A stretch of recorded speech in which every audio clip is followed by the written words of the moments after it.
পিপাসু এবং অ্যাডভেঞ্চার প্রিয় মানুষদের কাছে বর্তমানে অন্যতম জনপ্রিয় একটি স্থানের নাম চট্টগ্রামের মিরসরাইয়ের মেলকুম ট্রায়ান্স।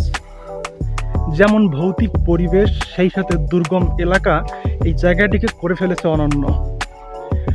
লোকমুখে এও শোনা যায়, মেলকুমের অভ্যন্তরে যারা এককভাবে বা একজন দুজন ট্যুর দিয়েছিল, তারা অনেকে বিভিন্ন অশরীরীর অস্তিত্ব টের পেয়েছিল। এ নিয়ে সময় টিভি সহ বিভিন্ন গণমাধ্যমের নিউজ হয়। পাশাপাশি জেলা প্রশাসন কর্তৃক এই জায়গাটিকে ভ্রমণ নিষিদ্ধ করা হয়েছে। কোনো পর্যটক বা কোনো দল যদি নিজস্ব উদ্যোগে বা নিজেদের দায়িত্বে সেখানে ভ্রমণ করতে চায় এবং কোনো ক্ষয়ক্ষতি হয়, এর জন্য প্রশাসন কোনোভাবে দায়ী থাকবে না বা দায়বদ্ধ নয়। কিন্তু আসলেই কি মেলকুমের অভ্যন্তরে রয়েছে এমন কোনো অশরীরী বা ভয়ঙ্কর কোনো মায়াজাল? এই রহস্য উদ্ঘাটনেই আমরা স্বদেশ ট্রাভেল গ্রুপ আজকে যাত্রা করছি মেলকুমের অভ্যন্তরে।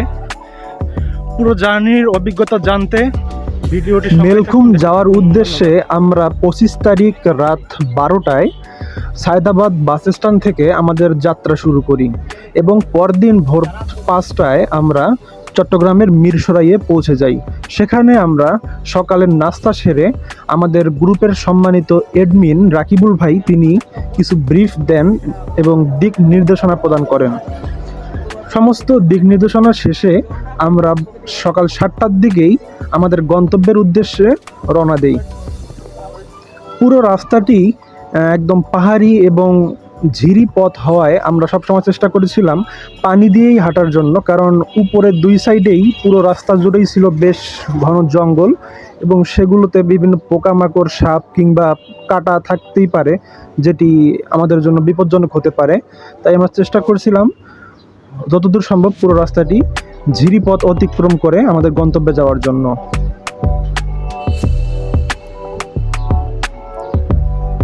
বেশ কিছুদিন ধরে চলা তীব্র তাপদাহে পাহাড়ি ঝর্ণার এই শীতল পানিতে হাঁটতে আমাদের বেশ আনন্দই লাগছিল, তাই যাওয়ার পথে আমরা তেমন কষ্ট অনুভব করিনি।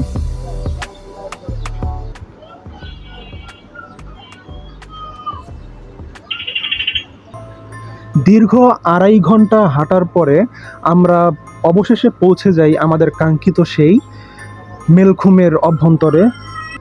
সেখানকার যে সৌন্দর্য তা আসলে ক্যামেরার চোখে দেখে কেউ অনুভব করতে পারবে না যতক্ষণ না পর্যন্ত সেখানে নিজে উপস্থিত হয়ে স্বচক্ষে না দেখবে।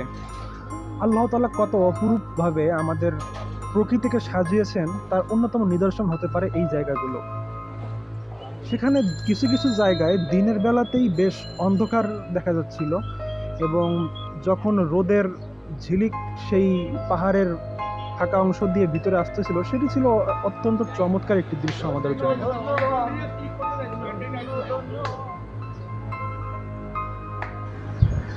মেলকুমের অভ্যন্তরে পুরো জার্নিটাই ছিল অত্যন্ত গা ছমছমে এবং ভীতিকর একটা পরিবেশ। সেই সাথে মাঝে মাঝে পানিতে পাহাড়ি কিছু ছোট সাপ দেখতে পাচ্ছিলাম আমরা, যেটা আমাদের টিমের অনেকেই ভয় পাচ্ছিল। তো আমরা তাদের কোনো ক্ষতি না করে আমরা আমাদের পাশ কাটিয়ে আমাদের গন্তব্যের দিকে আমরা এগিয়ে যাচ্ছিলাম।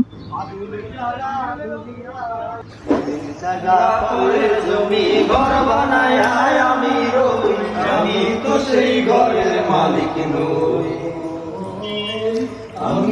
সেই ঘরের মালিক নই, ঘরখানা তার মিজারে,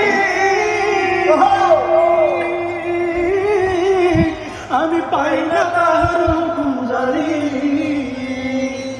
সম্মানিত ভিউয়ার্স, দেখতে পাচ্ছেন এটাই সেই মেলকুমের একদম শেষ প্রান্ত। এর পিছনে আর যাওয়ার মতো অবস্থা আমাদের পক্ষে সম্ভব নয়। আমাদের বাংলাদেশেও যে এত সুন্দর এবং প্রাকৃতিক নৈসর্গমণ্ডিত আল্লাহর অপরূপ সৃষ্টি থাকতে পারে, এই সমস্ত জায়গায় অ্যাডভেঞ্চারের নেশায় না আসলে হয়তো আমরা জানতেই পারতাম না। আমরা পর্যটকরা সাধারণত বিভিন্ন প্রাকৃতিক সৌন্দর্য উপভোগ করতে বাইরের দেশগুলোতে, উন্নত বিশ্বে আমরা পাড়ি জমাই লক্ষ লক্ষ টাকা খরচ করে, কিন্তু বাইরের দেশে অ্যাভয়েড করে আমরা আমাদের দেশের আনাচে কানাচেই যদি একটু খোঁজার চেষ্টা করি, তাহলে আমরা বুঝতে পারবো সৃষ্টিকর্তা কত অপরূপ সৌন্দর্যে আমাদের এই সবুজ শ্যামল বাংলাদেশকে সাজিয়েছেন। তাই নিজের দেশকে ভালোবাসুন, নিজের দেশের পর্যটন শিল্পকে আগলে রাখুন, নিজের দেশের সৌন্দর্যগুলো উপভোগ করুন। এই পর্যন্তই, সকলে ভালো থাকবেন, সুস্থ থাকবেন, আল্লাহ হাফিজ।